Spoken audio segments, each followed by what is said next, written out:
All right, I'm making one of my last videos here with my son, Clive, and we're going to ask him, wrapping up the book, The Hooligans, just some questions like, what was all of that experience like for you? So you're born in 2007, I deployed in 2011, so you're 4 years old, and just first, what are your thoughts on all that? Do you remember anything from that time period?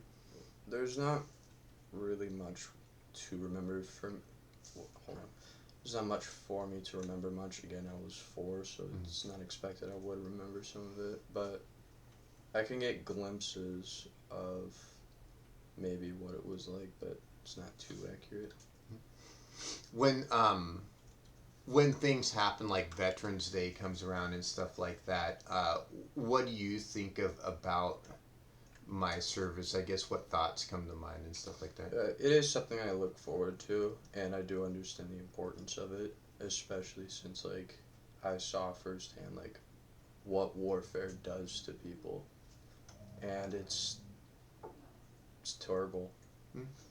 because you can just know something's wrong. Of course, you don't know what, but it's just something you take in and just know that's what Veterans Day is.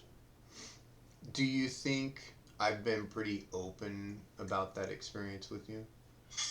Yes, but it's been hard for you too. Mm-hmm. I wonder if that's kind of what you meant with the things you've seen. You've met a lot of my friends who Yeah. deployed with me too, and you've heard some stories.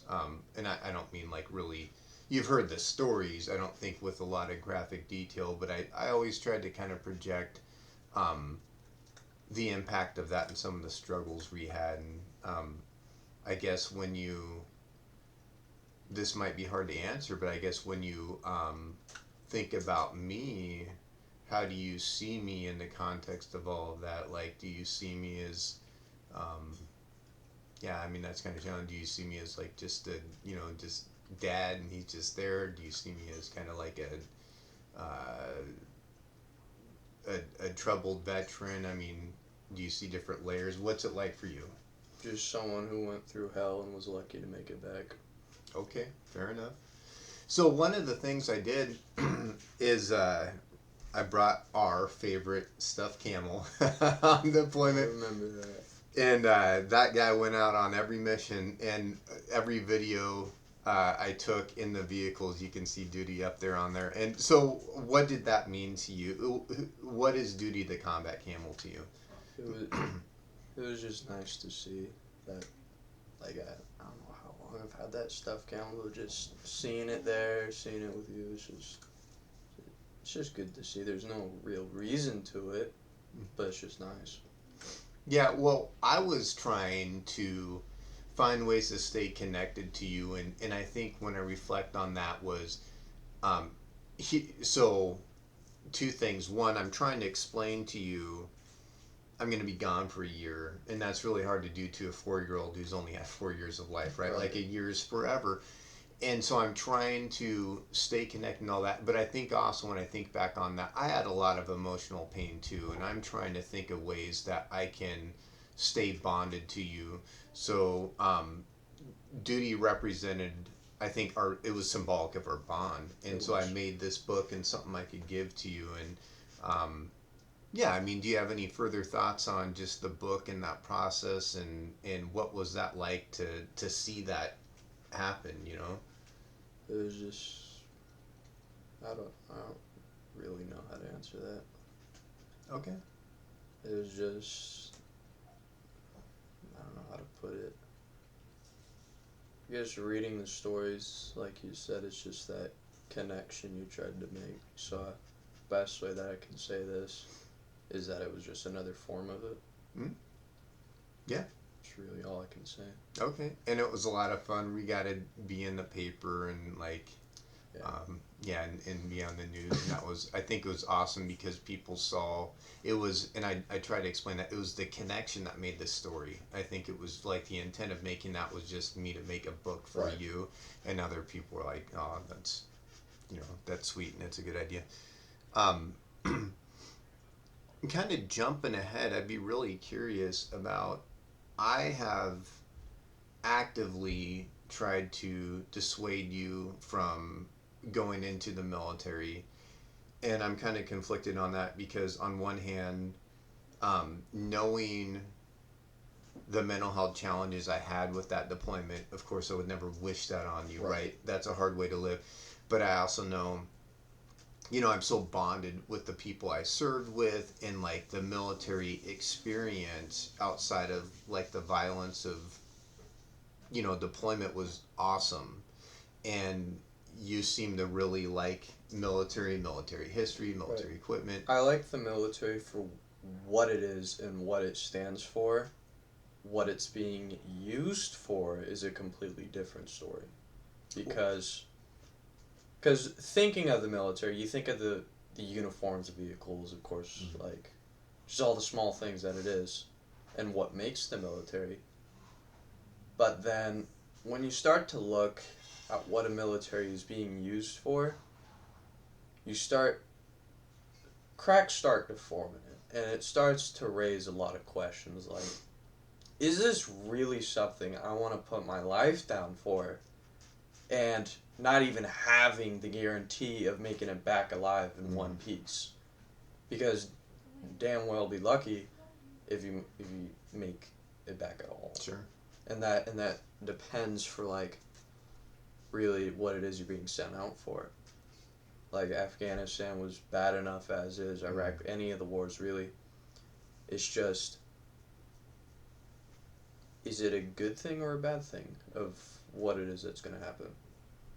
And so that's the gamble you got to take. Even if it's a good thing that you're going for or a bad thing, you're still risking it all. You are.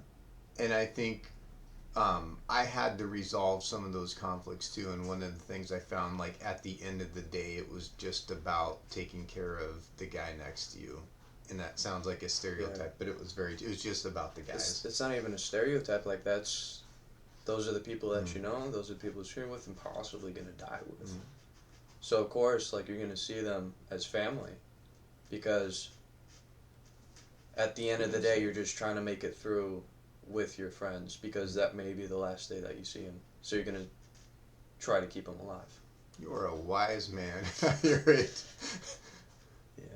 I've loved that about you. I mean, at this point, it's really just common sense. Yeah.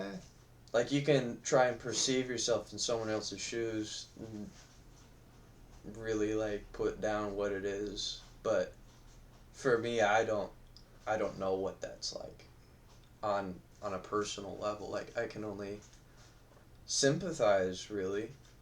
But you were there. You know exactly what it's like. Yeah, I'm curious. Coming back,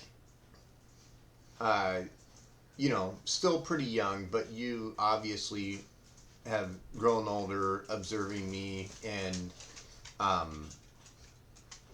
we talked about some things. I know you remember how I used to put you on my shoulders and I'd ask you to look behind me, and I wasn't aware of how that impacted you. But are there other things you've kind of noticed observing me that are different or strange? Well, mostly just you trying to adjust back to ordinary life. I'm sorry.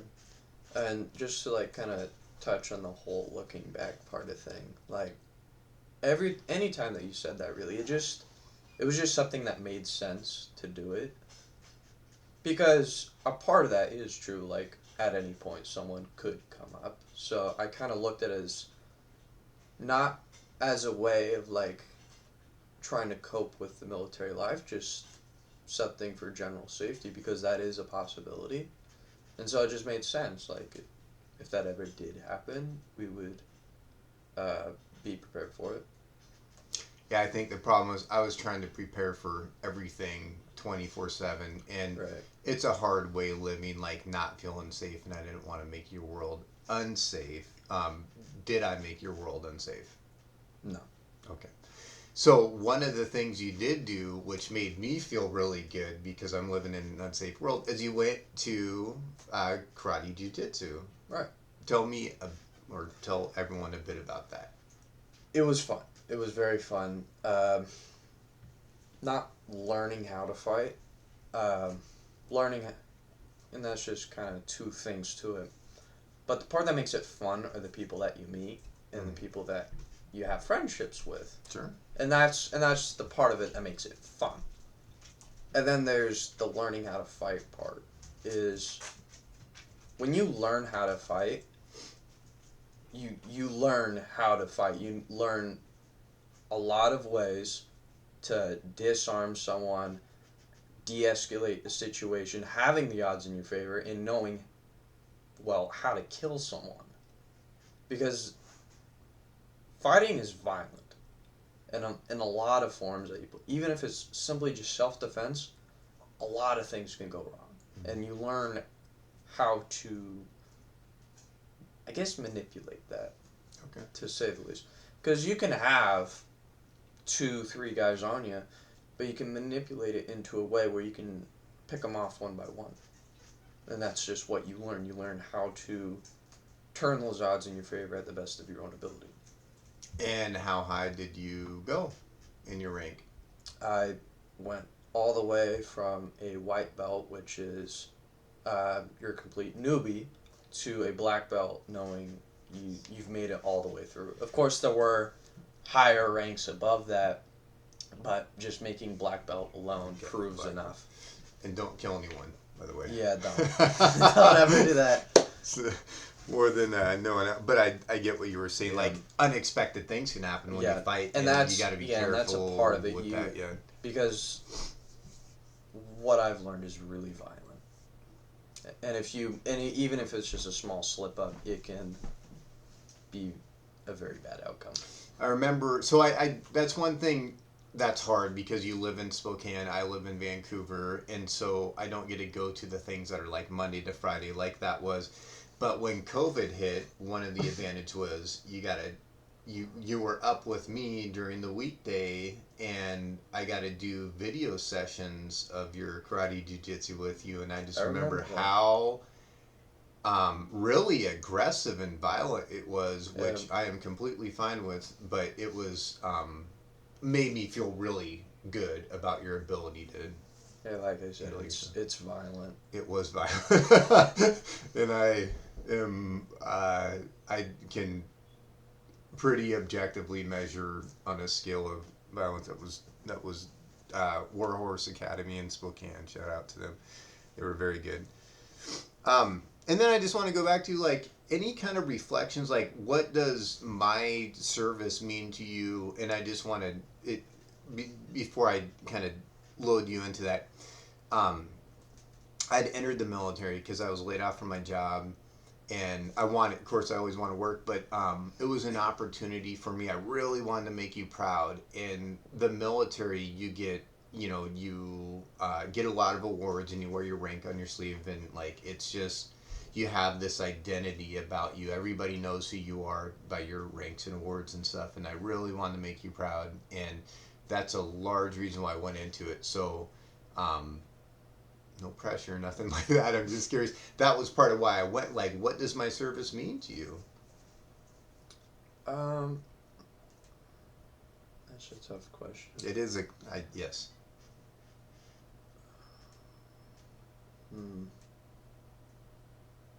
Might have to come back on that one, actually. That's okay. Would things be the same if I hadn't served? I can't answer that. There really is no answer to that. Because for a majority of my life, like, I've just known, like, you've served the military and all that, and that was a big part of my life, was you being gone, so there's no real way to imagine, like, if that hadn't happened, what would life look like, because it just never happened, so I can't answer it. Fair enough. It also makes me wonder, is there any ways you can think of that my military service did impact you, whether it was in a good or bad way? Not that I can think of. You got a lot of cool stuff to play with as a kid. You got the Kevlar, mesh, and you got kind of spoiled with that. It was a lot of fun. Right. Honestly, when I look back on that, and Although the deployment was traumatic, like the service was fun, and I took you up to Fort Lewis one time, and you got to go into the engineer equipment and into the route clearance vehicles, and Right. you like it was a Bobcat or something, you like sitting in there, but it's hard for me to know like what you remember and don't about all of that, but Yeah, it's just glimpses. yeah. Nothing too direct. Yeah, it seems like just hearing you talk, it doesn't seem like the whole thing had a huge impact on you. It seems like we had the ability to stay bonded through that, and we got a lot of still have duty. Should have brought him out for this, but It was really just you went and then came back. yeah. That was really all it was. Okay. It is what it is. Any final thoughts? No, I think that's all good. All right, thank you for doing this, Clive. It's me and Clive signing out.